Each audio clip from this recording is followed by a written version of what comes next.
we have our eyes set on Iran. What's happening in Iran is devastating to see. I can only imagine the fate of those citizens who are in that country, families who are out and watching what's happening there. Iran is facing its deadliest internal unrest in years. For the first time, an Iranian official has acknowledged the scale of the crackdown in Iran, saying around 2,000 people, including security personnel, have been killed in nationwide protests over the past 2 weeks. And more than 10,000 people have been detained. But remember, the Iranian government isn't taking responsibility for these deaths. They have clearly blamed this on terrorists, quote unquote, saying terrorists are behind the deaths of both protesters and security forces, but offered no breakdown of civilian versus security casualties or how it happened, who are these terrorists, none of that explanation given. The protests were triggered, that's currently ongoing. It's been much over the third week that Iran has been protesting. Protests were triggered by severe economic distress, soaring prices, job losses, and a collapsing currency in Iran. And that spread across multiple Iranian cities, posing the most serious internal challenge to the clerical leadership in Iran in much over 3 years. Now, while analysts say Iran has survived larger protest waves in the past, this particular unrest looks different. It makes the Iranian government vulnerable because their economy is currently collapsing. It's under intense strain and public anger is deepening. And it seems like people at this point want to do all that they can to push for a regime change altogether. Well, the crisis, of course, for Iran has spiraled much beyond Iran's borders. US President Donald Trump has now already threatened Iran, saying that we are ready, loaded, and ready to go. We could even carry out military attacks for the kind of treatment that Iranian citizens are receiving from their government. Though Iran has not responded to these threats by Donald Trump, Trump, within his capacity, has announced 25% tariffs, another blow to Iran, 25% tariffs to all the countries that's doing business with Iran. A move that's, of course, clearly not aimed at Tehran directly because they already are heavily sanctioned, but it's for Iran's trading partners, and that also includes India.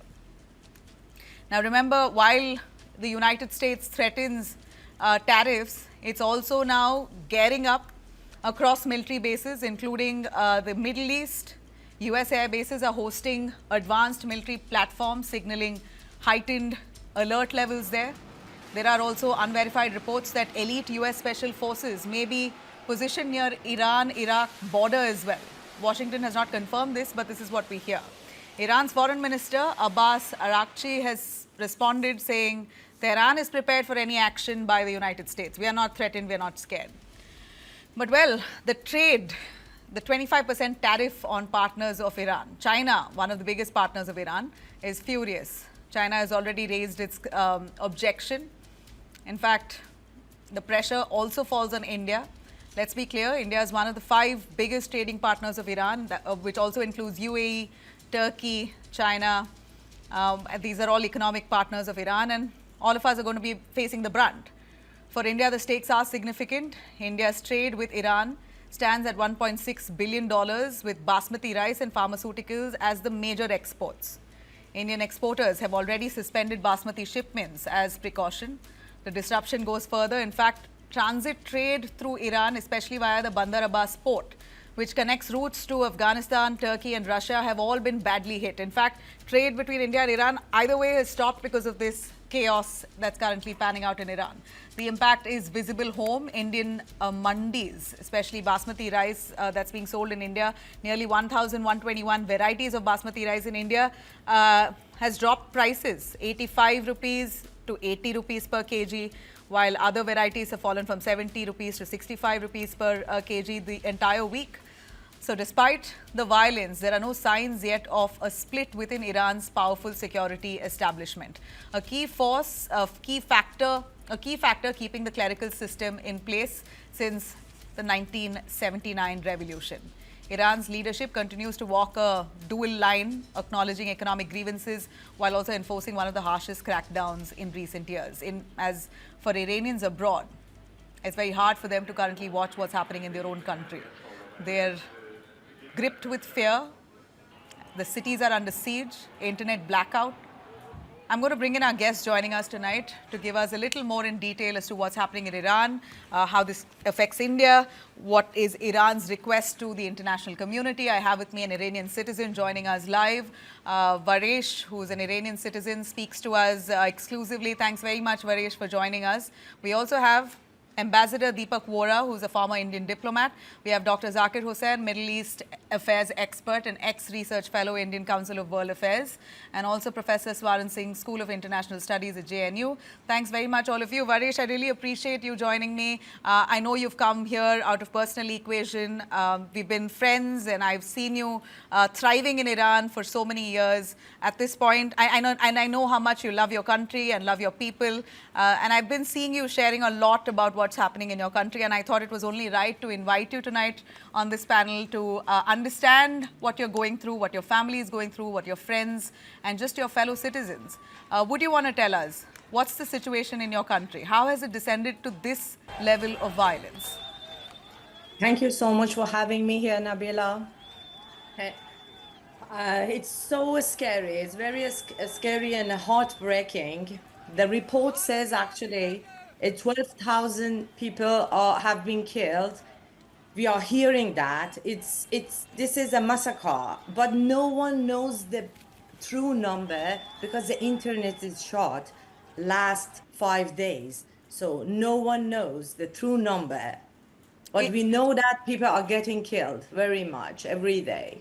You know, Iranian government for the first time has acknowledged that 2,000 people may be killed, but they're blaming this on terrorists. And they claim that protesters are being instigated by external forces. You know, they're also blaming US, they're blaming Israel. They're saying external forces are instigating, and terrorists within the country are killing its people, not the Iranian regime. No, what's your this view? anger come from the inside the Iran because people were already struggling and they were heard, silent for speaking up. This is nothing to do with outsider. This is coming from within because they asking for help. Now they are asking for change. That's why they are fighting for. You know, we know that the situation in your hometown is as bad. Are you able to connect with your family? We know there's an entire blackout, internet blackout. Are people able to leave Iran? About my family and my friend who I have in Iran, we haven't able to contact any of them last 5 days since the internet is completely black out. We cannot get through, and we are getting the report that they cannot connect to each other by mobile phones as well. And about the flights, I have to say it's so limited. What we are hearing is so limited. Into Iran or from Iran, it's so limited. You know, it's sad to see the corpses of Iranian citizens, protesters, all wrapped in bags and just lying on the ground. The international community is closely watching. Varesh, would you want to say something as someone who wants to see your country protected? Would you want to say something to the international community after seeing the kind of bloodshed we're seeing? What is your request or appeal? My request is don't close your eyes in what's happening in Iran. Please help stop the violence. They are killing the innocent people. And be their voice, as the voice is completely shut out. They cannot send anything. Even the phone call, we cannot connect. And please help the truth to come out. Be their voice. Help, like, open your eyes to it. Don't be silent. That is my request. Please don't be silent. You know, Varesh, the time when the Masa Amini protests happened, when women fought against the, imposition of hijab, which they've been wearing for decades, but it seemed like there was a switch. Women today of Iran do not want it, at least in the urban cities of Iran. They want to be free. They want to make a choice on how they want to dress and what they want to wear.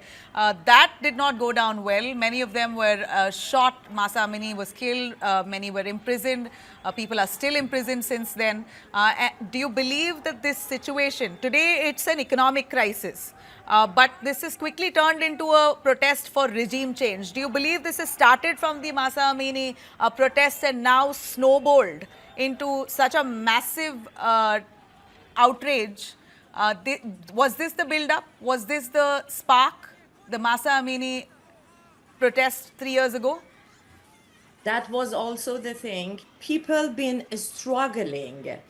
People in Iran wants freedom. It's not like last 3 years or last 5 years. It's been like 47 years. People are struggling in Iran. But freedom from what? Struggling from the freedom, the basic choices, the economic crisis, everything. Everything. There is no freedom on anything in Iran. You know, they say, the experts that I speak to say that the monarch regime before that was even worse. Does Iran even know any better what freedom really means? People asking for the basic freedom, actually. The basic. To live freely without forces, to choose what they want to even wear, to go, to eat. The freedom of choice is the people, the voice. They wanted just freedom of choice. Yeah.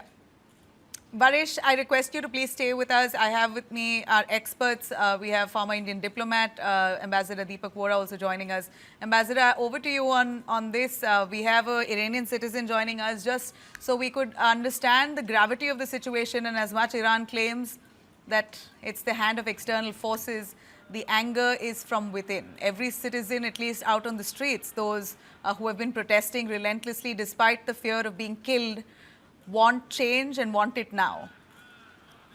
Well, thank you very much, ma'am. Always a pleasure to be on your channel, and of course, you have wonderful people there. To our daughter from Iran, who's brave enough to appear, all I want to say is salam, asr bekhair. I have spent time in your country, and I liked it very much. I was saying good evening. Ma'am, let me read out. I don't know if you've seen this, but there's a chap who lives in Washington. His name is McDonald Trump, and this is what he has just posted. It has come to me about 20 minutes ago. Iranian patriots, keep protesting. Take over your institutions. Save the names of the killers and the abusers. They will pay a big price. I have cancelled all meetings with Iranian officials until the senseless killing of protesters stops. Help is on its way. This is Donald Trump saying help is on its way. You can draw your own conclusion. Let me just put it to you very bluntly. And I'm not sure if our daughter Verish will agree with this. I have a friend in the United States. I call him Billubai Clinton. Everybody calls him Bill Clinton. And when he was fighting his elections in 95, mid-90s, people asked him, why should we vote for you, not for George Bush? He said, it's the economy, stupid. Ma'am, wherever I've seen revolutions, wherever I've seen street movements, it's always the economy. Huge inflation, food prices are rising, unemployment is mounting, there is no future. And so the kids have taken to the streets. Exactly what happened with a character called Shah Raza Ali Pahlavi or whatever his name was. These people took to the streets. Then the mullahs came, and the anti-Shah anger was transferred to anti-America and anti-Israel. Very cleverly done. Now they are paying the price for it. Now, you mentioned that he's imposed some tariffs on us, 25% or something. And ma'am, $1.5 billion of trade. Come on, ma'am. This is the small change I leave when I have my dinner. I mean, with trade at 900 billion or 850 billion something, it'll hurt China much more than it'll hurt us. Ambassador, are you really saying that India is not affected and couldn't care less? Not at all, ma'am. Not at all. We're a very resilient society. You know, ma'am, that 2/3 of our GDP comes from domestic consumption, unlike with Ting Tong's country, where it's export oriented. We are not. We are domestic consumption oriented. So $1.5 billion is not going to make any difference. But what I do see happening, and we are talking about, Chabahar port, etc. Whichever regime comes into Iran, they want Chabahar because they make money.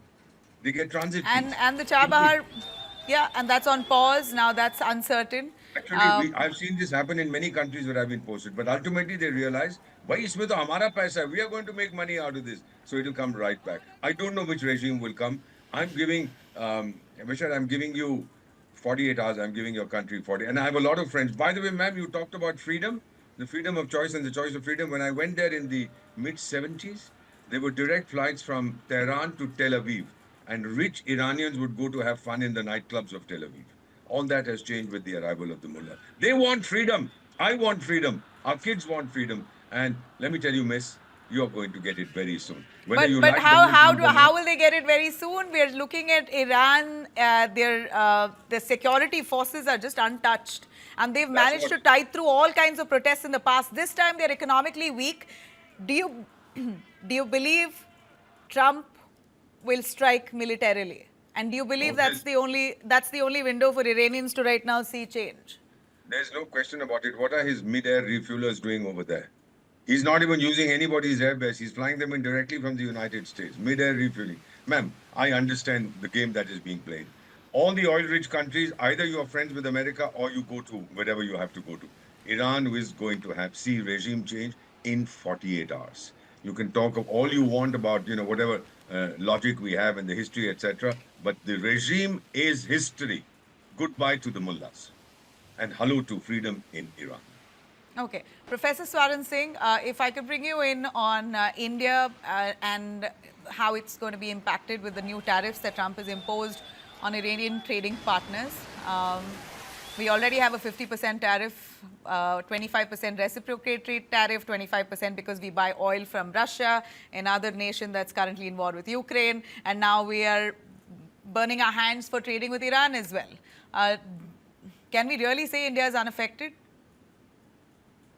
India definitely is going to be impacted. But remember, earlier as well, there have been several occasions when India has chosen to stop doing business with Tehran. Yeah. So if India goes back to zero, this is not going to be the first time. But let's also remember the largest trading partner with about $22 billion is China. Others are smaller relatively, then of course Turkey, Germany, South Korea, Japan, and then India. Uh, in that sense, yes, India is not the largest trading partner of Iran. But if you look at the kind of methodology that President Trump applies, he did not follow that sequence of who's the largest trading partner and who's not. So he could be picking and choosing countries in case he wants to put that additional penalty tariff of 25%, and he could choose India in that sense. So India could be impacted, is what I'm underlining. Second, I think the disruption of protests in Iran is unprecedented in several ways. First of all, as a very reliable, respected news agency from Western countries has already said, more than 110 cities and towns are having protests in all 31 provinces of Iran. It has never been as nation-wide before. Even in earlier the protests of Masa Amini's killing. Second, it is not specifically led by one segment. For example, last protests were largely led by women, at least in media, they were mostly visible. Now you have almost everyone in the protest, students, workers, even business people, civil society. So all strata and all segments of society are kind of involved. And third, for the first time, there's an additional element of direct intervention of Prince Reza Pahlavi, who's kind of tweeting at least, saying I am with you. And on the ground as well, there are now slogans about, bringing back the same Emperor Shah's regime. Of course, that's not the only But voice. There are also strong voices for democracy. But Pahlavi, point is that for the first time now, Professor, when you spoke of 65%, Pahlavi, from whatever 65% population is youth, which is born after 1979. from what I hear, messages coming in from experts of various kinds across, they say Pahlavi has no standing really. I mean, right, Ambassador? Absolutely. Nobody wants him back. But then we're They looking have at memories slogans of the being Shah. raised. Man, I saw the regime of the Shah up close. Horrible. May no country have to suffer that kind of nonsense. So his kid who was a great pilot, fighter pilot, and did all kinds of funny things, he's not coming back. The anger is palpable against him. But what about slogans being raised in favor of Pahlavi? 20 fellows or 200 fellows in a population of how many million, you can understand. You can draw your own conclusions. Varish, what's your view on that? Who's the alternative? Varesh is. We are focusing now on just transit. That's Varish why is, yes, absolutely. Varish, you should be. We are thinking about, see, this regime is very a small portion of Persia's I am 2,500 leaving. history. Iran has a rich history. Now the Shahzadeh is trying to help to transit to a freedom election. That is what's happening. He's not saying, "Oh, I'm coming back." He's not saying, "I want to rule, I want to be a king." He just helping his country to just transit. Okay, let me bring in Dr. Zakir Hussain, who's also with us and patiently waiting. I apologize, Doctor. Your take. I have delved into all aspects of what's happening in Iran. Why don't you tell us why is Iran not receiving any support or help from the Middle Eastern nations? All the Muslim nations who are watching very silently have not given any support or solidarity to the Iranian regime, which almost tells us that nobody is in support of what they see in Iran. I want to say two things first. Number one, don't take your panelists as a dummy, okay? Never call me again if you ignore your panelists like this. No, I did not ignore you. I'm sorry. No, you have done it. No, I have not. You have done it. No, I should I'm leave. sorry. I think you should wait for your turn. No, You're no. here on the panel It's and you not should good. clearly wait for your turn. No, it is not good. I'm sorry, sir. You are. Okay, I accept your sorry. Second, Thank you. that the ambassador has given 48 hours and it's a bold statement Okay. and it will keep me avoiding my sleep. It's a big statement. And I feel that Iranian government is not so weak. President Trump is trying to impose economic cost. This is nothing but another form of colonialism in the world, from coercive to soft imposition, under which he has threatened all the nations if they do trade with Iran. Tomorrow he will impose 500% tariff on us. What will happen? We have to see. This is a very serious note. On this, we have to work on it. Whether that tariff, 25 tariff, is affecting us or not, it does not matter. President Trump is seen as a savior in Iran. Varisha is looking Trump as a savior of Iran, while go and ask to the people of Venezuelans how they are looking. Of course, we all know there is a problem in Iran. Government has failed economically to cope with this situation due to pressure of America and Israel and the Gulf countries also. But the Gulf countries are also feeling the heat of this problem. This is evident from the war between Saudi Arabia and UAE. We all know through which Gulf countries are passing. So what I feel, this is totally engineered from outside, and this is visible from a number of things. Number one, statement of President Trump and the tweets of Israeli authorities. And third, the protesters are burning and destroying the mosque and the dargahs of their own respected people. This has never been the character of Iranians. I know Iranians are fiercely independent. The same masses supported this government to topple Don't Shah, you but think never did. Iranians have been tested to the limit, sir? No, Iranians and when are it comes fiercely, to Iranians are very fiercely independent. they are not. like They us. don't have a choice to be independent. They've been. Their history says, because they are not colonized people. Protesters And who are out on the streets only- say that only- their religion only is the being colonized- shoved on them. Only colonized people vandalize their own public properties, not the uncolonized people. Iran has never been colonized, and this shows the clear hand of foreigners to destabilize the government. And I also accept that this regime is full of corruption. It has failed the people, new generation. They want a better future. The Iran government has not been able to do. So then that's what it comes down to. That is the primary it comes issue. down this. You know, it's very If they want- easy to if- dust it off if they saying want- external if forces. If they want to change their government, let the internal regime do, not foreign outsider powers, because How they can are the free internal to- regime do it? They don't even have a proper democratic system. Their elections are half the time rigged. Where is democracy now? Why I see more people on the street of New York than on Iran? Where is democracy? What do you mean? I didn't quite get you. I see more people demonstrating on the road of New York than on Tehran road. But at least people of Why New York people get are- to go home after why the protest. people They are don't go. protesting They don't go to a against- graveyard. No, they don't go to a graveyard. They get to go home after a they protest. Go, have you forgotten the killing of that lady in Of, Minneapolis? yes, and that's Yes, that's what is that the happening? entire This is- nation is right now protesting No, against the ICE. entire nation is so. Sir, nobody you're is saying free. one. You're okay. One. Say even five. Not You're one, saying five not against one, 2,000. Not one. Against not one. 2,000. One Against minute. 2,000. Not one. The way the immigrants are being treated by the Trump administration, the world knows, and we also know how they send our people in chains. You cannot differentiate this. The world is passing through a very serious crisis because the world What countries is the are world not crisis? taking So steps. basically, it's not Iran's internal crisis. This is a world crisis. Are you saying that? Trump Why? has What is the imposed his world? will. This is the falling fag ends of, this reminds me the fag ends of British colonial empire which was falling.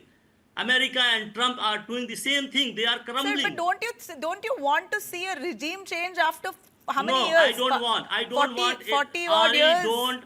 I don't want any foreign hand to change any government. No, if the If people, you if the allow, government, if you if allow the any government, foreign government, if you allow any foreign government, be prepared for yourself. if the government isn't They will allowing, come to if us. the They are government behind- isn't allowing, in this tariff, they will leave China and they will squeeze us. And if we start continue to trade with Iran, they will impose 25%, and our tariff will go to 75%. yeah, Believe me. I think India basically, why- even what even kind if of- sir, even what if kind of even if nation we are, what even kind of if nation US we are, has what not kind of nation we are. We are sharing our sovereignty with others. We are a soft state. I don't think Prime Minister Modi will succumb to this pressure. what pressure? And I appreciate Prime Minister. I He think will even not before succumb. Trump imposed these tariffs, I think India already consciously decided to slow down its trade with Iran because of what's happening That is here. another thing. That was a part of this. But this is another thing. That was when Obama said, during his first Trump tenure, that was another. Nature was different. Now nature is totally different. They are playing with our autonomy. Sir, they are playing with our autonomy. you know, this is a foreign classic policy case when autonomy. you don't want to introspect. When you don't want to introspect and see what's happening within your own gireban, as they say, the word that's used usually, then you want to blame the external forces and everyone else around you because you are this is scared happening- to look this is inward. happening- You are I am scared to watching look in my inward. Graban. I am watching in my Graban. Americans spent $1 billion to topple the Mossadegh government, legitimate You know what? government. In If it was so 1955. easy, They are if it doing the was same so thing. easy to instigate Iranian Not population, instigate. more power to them. Everybody. If it was so in easy to every country. instigate, and in Internet. Iranians, Look. like you said, they've got Internet, you go and instigate in China because he has established his parallel internet and there is no flow of any information. so no basically nothing you are at all. okay. Now I get your comparison. You are basically endorsing the Chinese regime. You are basically everybody- endorsing the What do you Chinese mean? What do you mean style by of endorsing authoritarian regime. No. Chinese no, style of don't authoritarian mind, don't regime. mind, You don't are- you mind. like China, that. I am not authority. Technological development of China has challenged the world, challenged the US, challenged the West. And that's Okay. why they are not So able you're to saying infiltrate. growth, development, etc., etc. Here Against human I rights. acknowledge everybody except here Forget that China, human rights. Iran has Let failed humans go to economically. the dump. But as long as the No, country is Iran growing. has economically failed.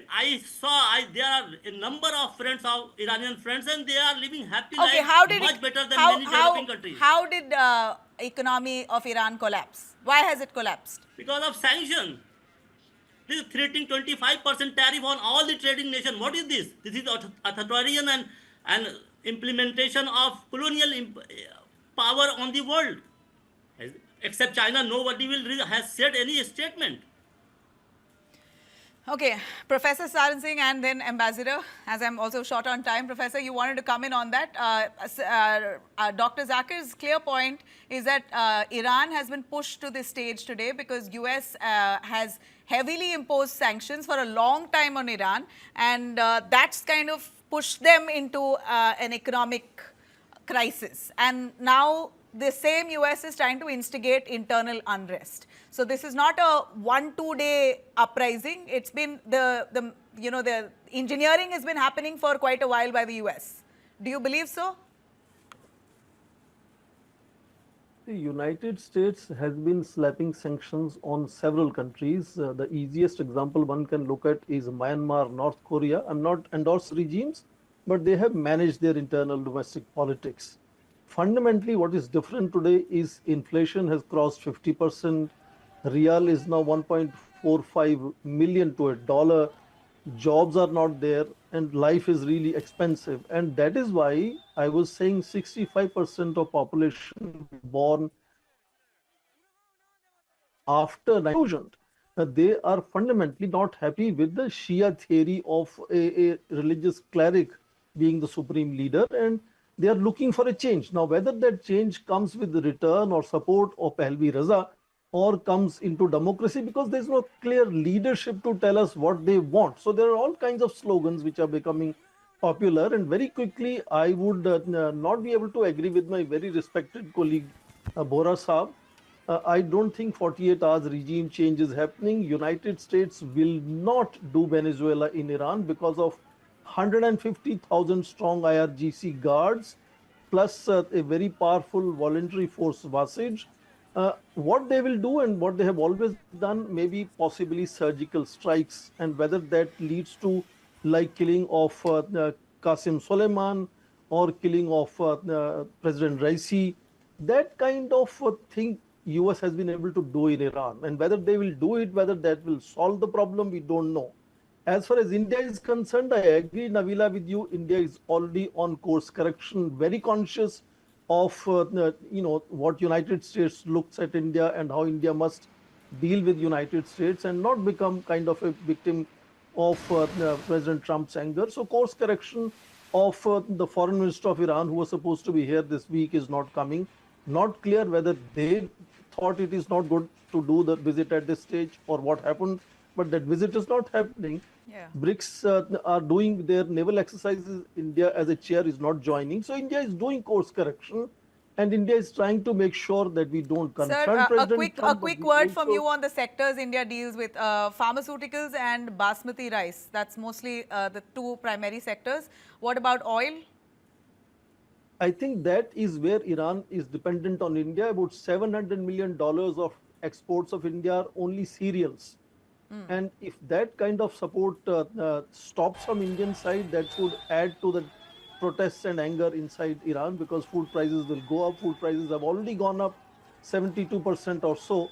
And if they become even more expensive, the protests are almost looking unstoppable at this stage. Yeah. I have no idea how these protests will come to an end now, and whether there is going to be how is that how going to Ambassador happen? Vora Nothing is gave clear. a how, but you're refuting the how. He's Ambassador entitled Vora. to his opinion. All I wanted to say, ma'am, I've been in that region for 20 years. I've been in diplomacy 52. You first weaken the regime from within economically. Then it becomes kokla from inside, a push, and it collapses. I've seen this in Libya, I've seen this in Syria, I've seen this in Iraq, I've seen this in Sudan, all countries that I know well. Let me just put it to you like this, conclude by saying that Trump will be acting under Resolution 2005 of the United Nations, R2P, responsibility to protect. They did that in Libya, where if the government commits atrocities against its own citizens, anybody else can go in to beat up the government. You can argue till the cows come home, but this is the logic and the legitimacy that Donald Trump will. You can shake all the heads in the world, but this is what he's going to use: responsibility to protect. Happy birthday, President Trump. Wow. So one knows that we cannot transfer our Nobel Prize cannot be transferred. Yes, sir. I will not wrap without taking your response. Please do. British were telling discharging the white man's burden, and now America is discharging to freeing the people. No, but I find it ironic though, and I Both are doing the same job. Absolutely agree on one point, Dr. Zakir, that within America, the minorities there are feeling extremely marginalized and they're not feeling safe. We see what the ICE is doing. And here you have Donald Trump taking a moral high ground and trying to fix every other country except his own. So I do get that, and I see, and we see that the world sees it, but it's just unfortunate that they are a superpower, quote unquote, and they have leverage at this point, right? A final word to Varesh, and I don't know, I can't just no words to express solidarity with the people of your country, Varesh. I hope your family is doing fine. I know you have a beautiful sister and you know, beautiful family. I've seen you, and I just wish all of you all are safe. But your final word as we wrap here today for those watching. I want to say that it's not about the religion or anything against anybody in the world. It's about people who are killing now. The internet is completely black out, and the Trump at the beginning promised Iranian people to support them if they start to shooting them, and he never do that, like we said that in the news. But the thing is, the internet is shut. We don't know what's happening. That is the problem. When 5 days we don't have the internet there, how we can say what's exactly happening? Yeah. And people are getting killed on the road. Will you welcome external interference if Trump says that we are going to be the saviors of the people of Iran as a citizen, and as you may have spoken to people in your country, are they hoping for some interference, because internally you may be feeling helpless? We are accepting help from anybody. Can stop this now. The killing, the massacre is happening. India can help. Please do it. Anybody, the world has to stop this. This is not about like looking for America or any savers. World has to stop this now, because it's getting out of hand. If the internet was on and we could have seen what's exactly happening, yes, that was another thing. But the internet is shut. People cannot even say what's happening. Anybody, India helps. Come, anybody. That is our frustration now.